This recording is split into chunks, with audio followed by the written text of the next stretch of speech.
అందరికి నేను మన డయాలసిస్ సెంటర్ కి పోయి ఓ 2 షిఫ్ట్లు 3 షిఫ్ట్లు ఉంటాయి. షిఫ్ట్ మీటింగ్ పెట్టి చెప్పాలన్నమాట.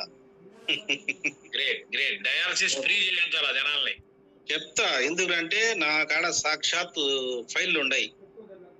నేను ఏఐజీ హాస్పిటల్ హైదరాబాద్ గచ్చిబౌలిలో, కేఆర్ హాస్పిటల్ హైదరాబాద్ లో, మన గుంటూరు ఎన్ఆర్ఐ కాలేజ్ ఎన్ఆర్ఐ హాస్పిటల్లో, మణిపాల్లో, భార్గవ కిడ్నీ సెంటర్ విజయవాడ నక్కలతోటలో, నెల్లూరులో వచ్చేసి బొలినేనిలో, కడపలో అన్ని, ఇంకా భద్రాచలం మీరు ఒక విని ఉంటారు ఆయుర్వేదము తెలంగాణలో ఉన్న టాప్ హాస్పిటల్స్ అన్ని మీకు పరిచయం అయిపోయినాయి. అన్ని లాస్ట్ కు పంజాబ్ కూడా పోవాలని సిద్ధమైనాను.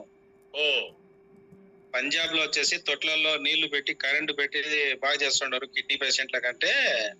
నా మిత్రుడు తన మిలిటరీలో ఉంటే నైనా అంత దూరం ఎందుకు, నువ్వు కనుక్కో మళ్ళీ పోతా అని. అయితే డాక్టర్లకు మాత్రం అడగాకు, పేషెంట్లకు అడగండి. ఒక నలుగురికి అక్కడక్కడ అడగండి. ఆ తర్వాత నా సమాచారం ఏంటంటే, అబ్బా అది వద్దు, లక్షలు తినేస్తుండరు, 2 నెలల నుంచి నెలన్నర నుంచి అడ్నే రూములు పడి ఉండరు, వద్దున్నా అనేది.